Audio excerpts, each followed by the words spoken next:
மரியே வாழ்க, மரியே வாழ்க. கிறிஸ்துவில் பிரியமான அன்பு அன்னையின் பிள்ளைகளே, வணக்க மாதத்தின் 21ஆம் நாள் இன்று அன்னை மரியாள் தயை உள்ள கன்னிகையே எங்களுக்காக வேண்டிக் கொள்ளும் என்ற மன்றாட்டு மாலையை நாம் செபிக்கின்றோம். தயை உள்ள கன்னிகையே என்று சொல்லுகின்ற பொழுது இரக்கம் நிறைந்தவளாக, பரிவுள்ளம் கொண்டவளாக அன்னை மரியாள் காணப்படுகிறாள். எந்த அளவிற்கு இறைவன் நம் அன்னை மரியாளை தேர்ந்தெடுத்திருக்கிறார் என்றால், தன் மகனையே இந்த மண்ணுலகிற்கு கொடுக்க வேண்டும் என்பதற்காக அந்த மகனை பெற்றெடுக்கக்கூடிய தகுதியை நம் அன்னை மரியாளுக்கு கொடுக்கின்ற பொழுது அவள் இரக்கம் உள்ளவளாக, ஆற்றல் பெற்றவளாக, பரிவிரக்கம் கொண்டவளாக, பிறர் மீது கருணை உள்ளவளாக இருக்க இறைவன் அவரை தேர்ந்தெடுத்தலை. பயண நூல் 33ஆம் அதிகாரம் 12வது இறைவசனத்தில் நாம் வாசிக்க இவ்வாறு கேட்கின்றோம். கடவுள் மோய்சனை பார்த்து, நீ என் பார்வையில் தயை பெற்றவனாய் இருக்கின்றாய், நீ என் பார்வையில் தயை பெற்றவனாய் இருக்கின்றாய், இரக்கம் பெற்றவனாக இருக்கிறாய் என்று இறைவன் மோய்சனை பார்த்து சொல்லுவதாக விடுதலை பயண நூலிலிருந்து வாசிக்க கேட்கின்றோம். இந்த அளவிற்கு இறைவன் இந்த அன்னை மரியாள் மீது இரக்கம் கொண்டவராக, அவளை இரக்கம் உள்ளவளாக மாற்றி அமைத்திருக்கிறார்.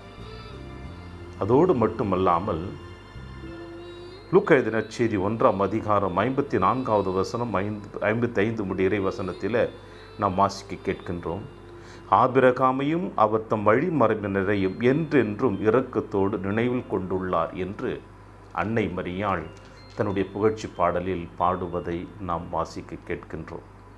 இன்னும் ஆழமாக சொல்ல வேண்டுமென்றால் லூக்கா எழுதின செய்தி 1ஆம் அதிகாரம் 48வது இறை வசனத்தில், ஏனெனில் இவர் தம் அடிமையின் தாழ்நிலையை கண்ணோக்கினார் என்றும் அன்னை மரியாள் தன்னுடைய புகழ்ச்சி பாடலில் வாசிக்க கேட்கின்றோம்.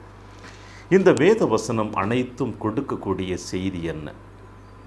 ஏன் இப்படிப்பட்ட வேத வசனம் அன்னை மரியாளை சற்று இணைத்து நம்மை சிந்திக்க அழைப்பு கொடுக்கிறது? ஏனென்றால் அன்னை மரியாள் கடவுளுடைய மகனையே இந்த மண்ணுலகில் பெற்று தருவதற்காக இறைவன் இந்த அன்னை மரியாளை தேர்ந்தெடுத்தார். காரணம், இவள் தன்னை ஆண்டவருடைய அடிமையாக இணைத்து கொண்டதினால். அடுத்தது, இறைவன் இந்த அன்னை மரியாள் மீது காட்டிய பரிவிரக்கம், அந்த பரிவிரக்கத்தை தன்னுடைய வாழ்வாக இந்த அன்னை மரியாள் மாற்றிக்கொண்டார். இப்படிப்பட்ட ஆசீர்வாதம் எந்த ஒரு பெண்மணிக்கு கிடைத்துவிடும்?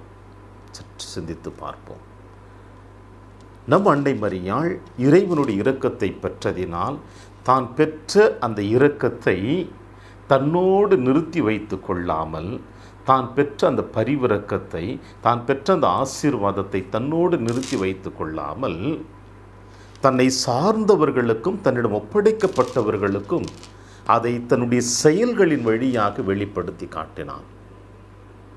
மீண்டும் மீண்டும் அன்னை மரியாளை பற்றி நாம் பேசினோம் என்றால், முதலாக அன்னை மரியாள் தன்னுடைய அந்த இரக்கத்தை வெளிப்படுத்தியது எலிசபெத் அம்மாள் மீதுதான்.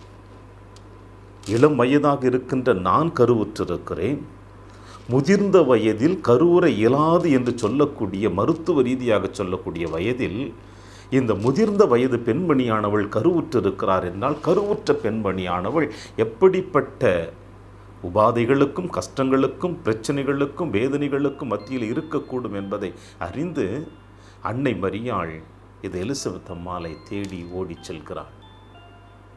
கனிவிரக்கம் கொண்டான், பரிவிரக்கம் கொண்டான். அந்த அன்னை மரியாள் அந்த எலிசபெத்தாள் மீது வைத்திருந்த அளவு கடந்த அன்பின் காரணமாக தான் பெற்ற அந்த இரக்கத்தை, ஆசீர்வாதத்தை இந்த முதியவளோடு பகிர்ந்து கொள்வதில் அன்னை மரியாள் சற்றும் தயங்கவில்லை. இப்படி தன்னுடைய இயேசுவை கருவில் தாங்கிய அந்த நிமிடமே இறைவன் கொடுத்திருக்கின்ற அந்த இரக்கத்தை இந்த எலிசபெத் அம்மாளுக்கு கொடுக்க செல்லுகின்ற அன்னை மரியாள் தான் மன்னக பயணம் முடிகின்ற வரையில் அதை தொடர்ந்து செயலாற்றி கொண்டிருந்தாள்.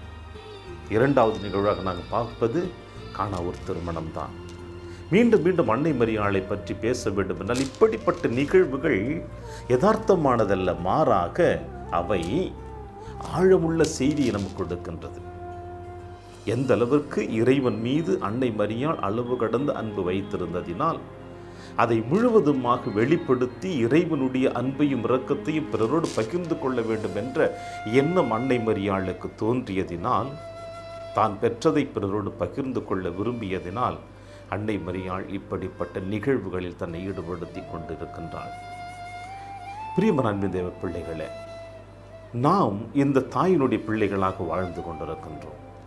இந்த தாய் எப்படி இறைவனிடமிருந்து பெற்ற அந்த ஆசிரை பிறரோடு பகிர்ந்து கொண்டு தானும் இரக்கம் உள்ளவளாக தயை உள்ளவளாக இருந்தாலோ, அதுபோல நாமும் நம்முடைய வாழ்க்கையில் பயணிக்க வேண்டும் என்பதுதான் இறைவனுடைய திருவிழாவும் அன்னை மரியாளுடைய விருப்பமாக இருக்கிறது. எனவே ஒவ்வொரு நாளும் இந்த வணக்க மாத நாட்களிலே அன்னை மரியாளுடைய மகத்துவத்தை பற்றி நாம் ஆழமாக சிந்தித்து அதிலே நாம் இணைத்து பயணித்து கொண்டிருக்கின்ற பொழுது நாம் எப்படிப்பட்ட வாழ்க்கை வாழ்ந்து கொண்டிருக்கிறோம் என்று சிந்தித்து பார்ப்போம். இறைவனோடு பயணிக்க வேண்டும், அன்னை மரியாளுடைய அன்பின் பிள்ளைகளாக நாம் வாழ வேண்டும் என்றால் முதலில் இறைவனுடைய இரக்கத்தையும் அன்னை மரியாளுடைய பரிந்துரையையும் நாம் உணர்ந்து கொள்ள வேண்டும். அப்பொழுதுதான் அதை நம்முடைய வாழ்வாக மாற்ற முடியும்.